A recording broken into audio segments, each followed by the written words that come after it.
Je vais vous présenter dans cette vidéo comment est-ce qu'on peut créer un formulaire HTML de base et puis voir son exploitation du côté serveur avec notre serveur Flask. Donc j'ai repris la même structure que précédemment. Dans le fichier views, j'ai rajouté deux nouvelles routes vers le formulaire qui va interroger l'utilisateur et puis une route vers le traitement du formulaire qui donnera une réponse donc, générée du côté serveur après que l'utilisateur aura répondu au formulaire. Remarquez aussi au passage que dans l'appel de formulaire, j'ai passé un paramètre à Jinja, le paramètre titre, qui s'appelle formulaire.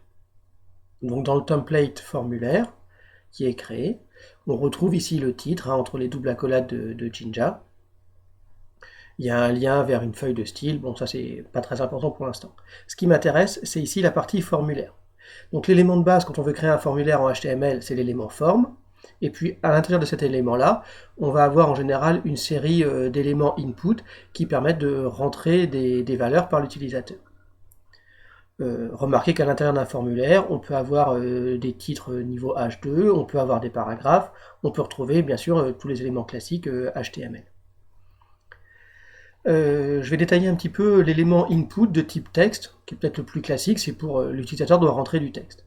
Donc à l'élément input, toujours définir un attribut type qui dit quel est le type d'input qu'on veut rentrer. Donc ici, ça va être du texte. Les autres paramètres qui sont importants, alors le plus important c'est le paramètre name. Le paramètre name, c'est grâce à lui qu'on va pouvoir récupérer les données du côté du serveur et puis traiter ces données pour en faire ce qu'on a envie. On peut également ajouter un identifiant, un attribut d'identifiant à l'input, et puis éventuellement une valeur. Le value ici, c'est la valeur par défaut de l'élément, c'est complètement facultatif, je l'ai mis pour que vous voyez un peu comment ça fonctionne. En général, quand on a un élément de type input, on va lui associer un label qui permet d'identifier cet élément pour l'utilisateur. Par exemple, ici, le label est très simplement nom. Donc entre le début du label et le fin du label, on met le nom. Remarquez que pour que votre navigateur sache associer un label à un input particulier, le label prend un attribut fort qui a comme valeur la valeur de l'identifiant de l'élément input. Donc on a l'élément input d'identifiant nom, son label a un for avec la même valeur nom. Pour vous arriver à distinguer, j'ai mis le name nom en majuscule, le id en minuscule, ça pourrait avoir les mêmes valeurs en réalité. C'est juste pour vous distinguer bien les deux termes. Et puis éventuellement un troisième, une value, qui est une valeur par défaut que j'ai donnée ici. On va retrouver de la même façon un champ pour rentrer le prénom. Donc j'ai un élément de type input, enfin un input de type texte, son nom, son name, je l'ai appelé prénom, avec un identifiant prénom, et on retrouve un label avec le for prénom qui fait référence donc à son identifiant. Et puis le texte qu'on écrit, c'est simplement prénom. Voilà les éléments de saisie du formulaire. Ensuite, on va trouver toujours dans un formulaire un bouton où il faut envoyer, soumettre son formulaire au serveur. Donc ce sera aussi un input, mais de type submit. Donc ça c'est indispensable de connaître ce type de bouton-là. Et là, la value, c'est le texte qui s'affiche sur le bouton. Donc ici, il faut mettre une value à quelque chose, sinon ça n'a pas vraiment de sens. Je vous ai également mis un input de type de type reset avec la value, j'ai marqué R à Z là, pour remise à 0. Un bouton reset, ça remet le formulaire à 0, ça remet tous les champs vides, comme il était à l'affichage au départ. Et puis également un dernier input de type button, donc ça c'est un bouton type générique. Quand on a un bouton de type générique, son fonctionnement doit être contrôlé par JavaScript. Et on voit ici qu'il y a un événement onClick qui est défini, qui est associé à la fonction verif, qui est une fonction JavaScript. Vous pouvez voir qu'en bas ici, là, j'ai mis un lien vers un fichier JavaScript. C'est pas indispensable, mais c'est pour illustrer un peu ce qu'on peut faire. Au passage, je vais vous montrer du coup le contenu de ce fichier, de cette fonction JavaScript qui s'appelle verif. Donc la fonction verif, revoyons un petit peu de JavaScript au passage. Je vais définir deux variables avec le mot-clé let, une variable nom et une variable prénom. Donc qu'est-ce que c'est que ces variables? C'est simplement je récupère les deux éléments input en me servant de leur identifiant. Donc document.getElementById avec l'identifiant nom, je récupère le nom, et pareil avec l'identifiant prénom. Ensuite, la vérification est très basique ici. On pourrait bien sûr développer cette fonction, mais c'est pas le but ici de faire du JavaScript à fond. Une structure conditionnelle avec un if, donc if non.value, non, donc c'était l'élément que j'avais réceptionné. Point value, comme ça vous comprenez ce que ça veut dire, c'est la valeur que l'utilisateur aura rentrée. Donc si non.value est resté à Martin pour l'interrogation, qui était la valeur que j'ai mise par défaut, évidemment qui est idiote, hein, qu'il faudra éliminer, ou le double pipe ici, la double barre verticale, c'est le ou logique écrit en JavaScript. Donc si le non.value est resté à Martin, ou si j'ai une chaîne de caractères vide, ou si le prénom a aussi une chaîne de caractères vide, alors j'affiche une alerte, vous devez remplir votre nom et votre prénom. Et puis sinon, on va afficher que le formulaire est correctement rempli. Donc voilà ce qui se passe au niveau du fichier template formulaire. Alors une autre chose très très importante que j'ai pas encore signalée, qui sont les attributs de l'élément form. Alors deux attributs obligatoires, l'attribut action et l'attribut method. Donc l'attribut méthode, c'est par quelle méthode, on verra nous cette année, get et post, on peut envoyer les données au formulaire. Donc dans une vidéo après, je vous expliquerai vraiment la différence. Pour l'instant, ici, on a utilisé la méthode post, vous pouvez le voir. Et puis, deuxième attribut qui est important, l'attribut action, qui dit quelle est l'URL du fichier qui va permettre de traiter ce formulaire. Donc ici, on retrouve la fonction de Jinja, on entre double accolade ici, URL for traitement. Donc on fait référence à la vue traitement. La vue traitement, donc on va voir dans le fichier views.py ce qu'elle fait. Cette vue traitement, on la retrouve ici, là, voilà. Donc qu'est-ce qu'elle fait? Alors elle va évidemment récupérer les données du formulaire et en faire une action quelconque. Donc remarquez qu'on a ajouté au niveau du décorateur de route ici une nouvelle chose, c'est la méthode qui va appeler cette route-là. Donc ici, on avait envoyé le formulaire avec la méthode post, et bien on le retrouve ici. Donc méthode post. Et puis comment est-ce qu'on récupère les données du formulaire? Eh bien, il y a une fonction ici qu'on a apportée au début, request, qui est capable d'avoir de l'information sur la requête faite par le client vers le serveur. En l'occurrence, l'attribut form de la méthode de la fonction ici request permet de connaître les données envoyées par le formulaire.